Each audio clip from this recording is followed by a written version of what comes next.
Өлкө башчысы эпидемиологиялык кырдаал боюнча чакан курамды чогултуп жыйын өткөрдү. Бир катар мамлекеттик органдардын катышуусунда өткөн жыйында президент Сооронбай Жээнбеков кырдаалды көзөмөлдө кармап, анын курчушуна жол бербөө зарылдыгын белгилеп, бул боюнча жергиликтүү бийликтин жоопкерчилиги чоң экендиги айтылды. Облустар жетекчилери, район акимдери, шаарлардын мэрлери кырдаал үчүн жеке жоопкерчиликтерди дагы бир ирет баса белгилейм. Чет элден келип 14 күнгө карантинге обсервация алынгандар катуу көзөмөлдө болсун.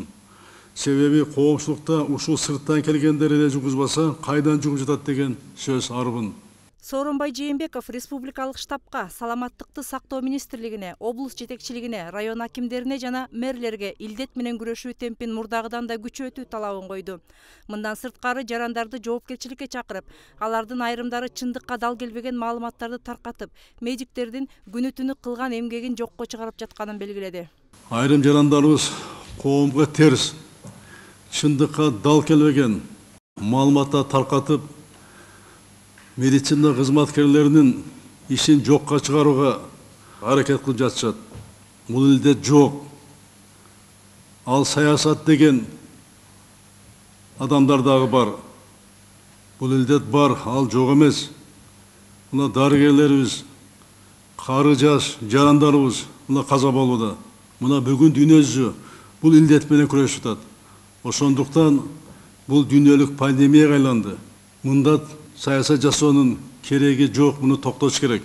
Ошондой эле мамлекет башчысы өкмөт мүчөлөрү менен өкмөт аппараты санитардык эпидемиологиялык ченемдерди бузуу менен сүрөткө түшүү фактысына өкүнүү менен көңүл бурду. Президент Сооронбай Жээнбеков медиктердин талаптарын бузгандардын баарына айып пул салууну талап кылды. Өкмөт мүчөлөрү топтолуп алып, жүзүн ашык аппараттын кызматкерлери, күзөттүн кызматкерлерин топтолуп алып, мына сүрөткө түштүңөр. Санитардык эреже сакталбай ал жерде. Бет капсыз мына сүрөтүңөр бүт өлкө боюнча таркады. Эми баардыгыңар айып пул төлөшүңөр керек. Мен муну талап кылам. Баардыгында эрежелер, мыйзамдар баардыгы бирдей болуш керек. Өкмөт мүчөлөрүнүн бул жоругу буга чейинки аткарылган иштердин баарын жууп кеткендей болду. Ансыз да вирустун бар экенине ишенбегендер өкмөт мүчөлөрүнүн бет капсыз, жыш түшкөн сүрөтүн көргөн соң, эрежелер менен талаптар карапайым калк үчүн эле тура деген ойго түрткөн. Чиновниктер өздөрү бизге пример болушу керек да, мисалы үчүн маска тагынганда алар деле тагынып эме алса болмок да. Анан биз ойлоп атабыз, коронавирус барбы жокпу, ар ким ар кандай ой болуп калды да. Өздөрү койгон мыйзам эмелерге өздөрү да баш ийиш керек да, ошондой да. Башкалар мисалы чоңдору өздөрү кийбей бизге мисалы маска кийгиле штраф деп атат. Анда өздөрү да штраф төлөсүн, кийбегендер биз эл ушуга каршыбыз мисалы. Мал туура эмес да, бирок штраф төлөйбүз деди го дейм. Алар штраф төлөбөйт деле болсо керек да, көрбөгөндөн айтышпайм да. Элден талап кылган болсо, анда өздөрү да төлөш керек да. Бул сүрөт үчүн премьер-министр Кубатбек Боронов түшүндүрмө берип, элден кечирим сурады.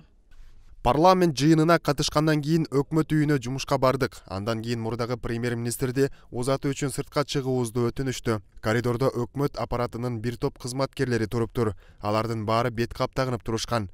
Бизге сыртка чыгып, сүрөткө түшүүнү сунуш кылышты. Сүрөткө түшүү маалында бизге бет каптарды чечип турууну өтүнүштү. Ошол учурда буга маани бербегениме өкүнүп жатам. Ошол учур акыркы 6 ай ичиндеги бардык иштерибизге көлөкө түшүрдү. Албетте коомчулуктун катуу сынына кабылдык. Бул туура. Коопсуздук кеңеши өз сунуштарын берди жана биз төмөнкү чечимге келдик. Мыйзамга өзүмдөн тартып, вице-премьер-министрлер, аппарат жетекчиси жана мурдагы премьер-министр айыппул төлөшөт. Аппараттын кызматкерлерине айыппул салынбайт.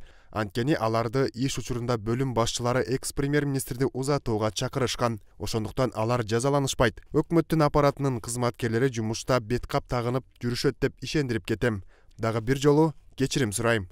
Чакан курамдагы коопсуздук кеңешинин жыйынтыгы менен бир катар чечимдер кабыл алынды. Саламаттыкты сактоо министрлигинин, ишке тартылган мамлекеттик органдардын, Бишкек жана Ош мэрлеринин, өкмөттүн аймактардагы ыйгарым укуктуу өкүлчүлүктөрүнүн коронавирус инфекциясынын жайылышына жол бербөө боюнча иштери жетишсиз деп табылды.